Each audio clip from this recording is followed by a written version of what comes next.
if this is good for me, if this is good for my family, if I can make a lot of money, I don't really care if I'm destroying lives around the world because I'm selling drugs. That doesn't really matter. I'm just thinking about what's best for me and mine. Yeah. Just an add-on to that, there was a movie called, is it Lord of War? Where he sold guns. Yes. He sold guns. He was making decisions on what's best for him. But as I was looking at that, I thought, what would happen if my Jesus said to himself, I'm going to make decisions primarily what's best for me? Yeah. What would happen? We wouldn't even be here. And then he turns around and says, you need to bear your own cross. Yeah.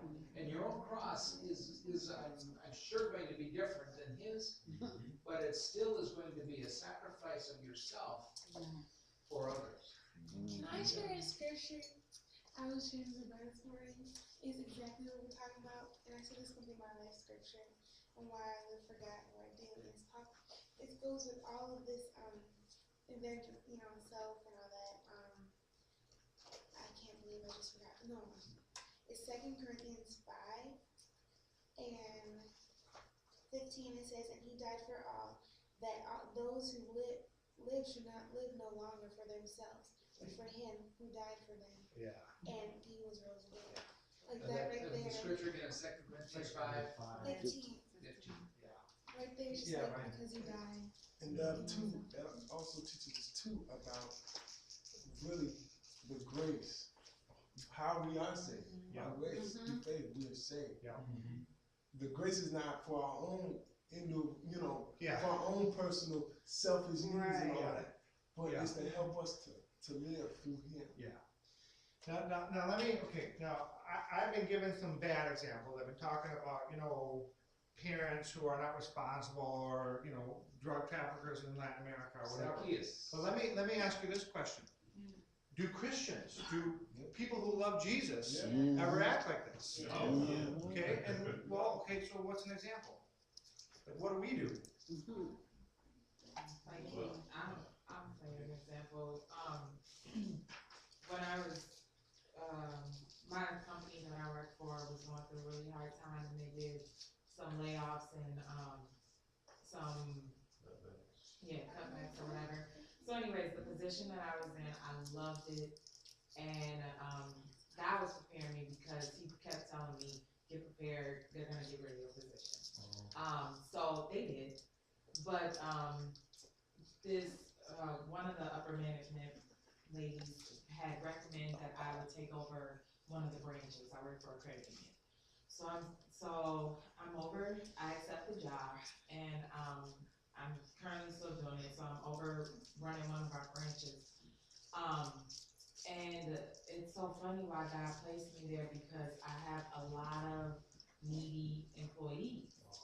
And I have 2 Muslims that work under me, and I have one lady, she used to be addicted to drugs and a lot of stuff in her life. She's currently had an affair on her husband, and it's just so a lot of me. I have one that doesn't really know what she believes in, and it's like I sit there and some days I'm like, so irritated. I just don't want to deal with these people, me, and I want to be at home with my kids. I want to be at home with my husband. Yeah. Screw this, and then I'm about to find another job, and so that's a huge eye opener for me. Another example of that is a ministry I worked with.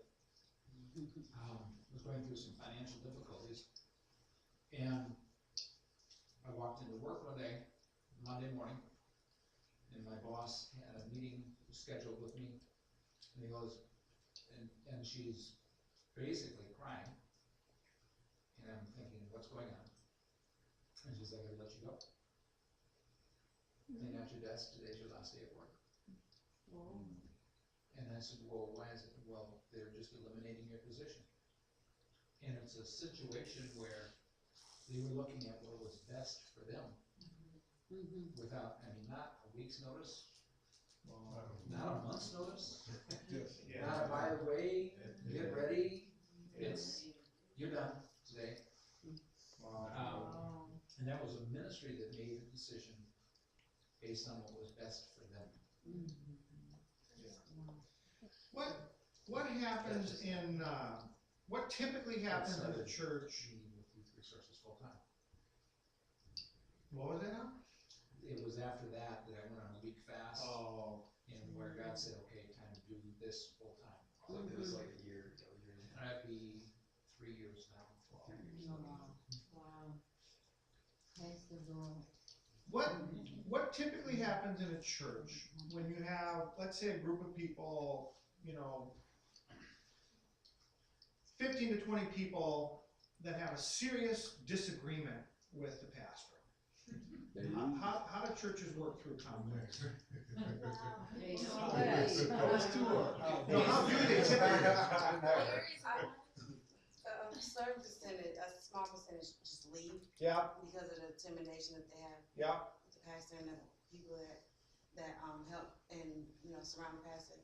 Cause, and then some, they don't really say anything. They just kind of let it kind of pass. yeah. And if you do have the courage to say something,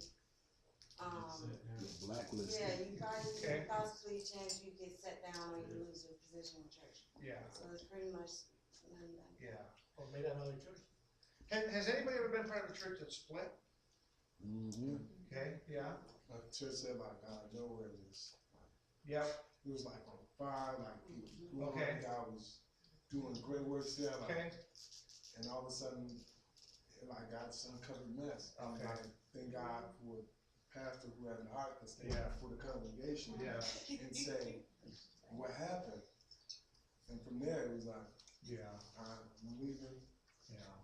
This is like last week. I'm sorry. And they left a lot of people like, okay, crickets, Yeah. where we go from here? Let me tell you guys, I think, or go ahead, Joe. Well, I fell away from the church because of a situation like that. I was going to this church and I thought everything was cool at first, and then I just, stuff started getting revealed to me about how fake and how corrupt some of the people in that church really were, starting at the leadership. Yeah. That weren't addressing some of the issues. And if you bring it to them, oh, well, you should have said nothing about that, or, there was one example, a brother got up, and it was during the tithes and offerings time, and, I feel if the Lord moves you to do it, okay, yeah, you go as, say what you got to say. But if you just going up there just because the pastor's gone and, you know what I'm saying, you just going up there just because, you're out of order. But he goes up there, he's like, telling people to, oh, well, you need to put in the offering. Me and my wife, we're putting $100 in the offering. It's like, okay, yeah, you got $100. I just got laid off from my job. I ain't got no money, I was barely able to get here on the gas that I got, and I brought it to the pastor, and he was like, instead of saying, okay, yeah, that's something that needs to be dealt with, it was like, he pointed the finger at me, was like, well, you being a brother in Christ, you should be happy that he has the $100 to give. And it's like, okay, I feel that he's blessed with it, but don't ram it down my throat because I didn't have it. You know what I'm saying? Let me tell you guys a really sad story. Probably the hardest country in the world to be a Christian is the country of Somalia.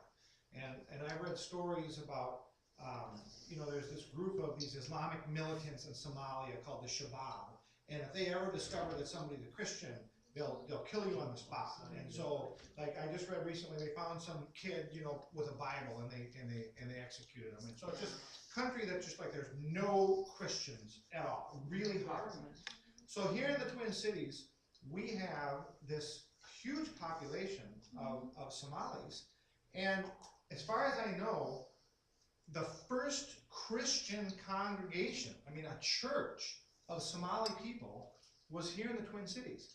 They had a pastor that had trained down at seminary in Texas, and he came up and planted the church, and this church was growing, was moving, and it was something unique in the world that this unreached nation now had a congregation here in the Twin Cities. Well, what happened, and I don't know all the inside details of it, but there started being some divisions in the church, and unfortunately, the Somalis are kind of tribal in their mentality, so I guess there